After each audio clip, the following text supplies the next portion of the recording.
माझ्या ऑपरेशनला 24 तास झालेले होते. रात्री 1 वाजेपर्यंत पेनकिलरची औषधं, सलाईन वगैरे दोन्ही हातात सर्व काही चालू होतं. तरी रात्रभर झोप नाही.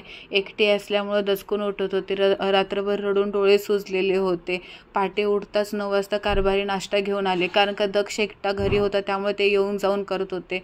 2 तासानंतर परत पेनकिलरची औषधं, इंजेक्शन हे सगळं चालू केले. 2-2 सलाईनी पण एका हातात डायरेक्ट नसेमध्ये इंजेक्शन दिल्यामुळे एवढे डोक्यात कळ गेलेले की धड रडताही येत नव्हतं.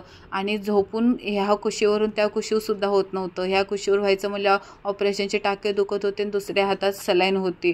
त्यामुळे काही करून नको करू असं झालेलं होतं. हात तर एवढा सुजलेला होता सलाईनवाला की बोटंसुद्धा फोल्ड होत नव्हती. शेवटी नर्सला बेल वाजवून बोलवलं आणि म्हटलं मला थोडंसं उठवून बसवा. तोपर्यंत साफसफाईवाल्या मावशी आल्या. नशीब माझ्या ह्याच्यामध्ये रूममध्ये एक खिडकी होती. तिथं बसलं ना, बाहेर बघताना थोडंफार बरं वाटत होतं जीवाला.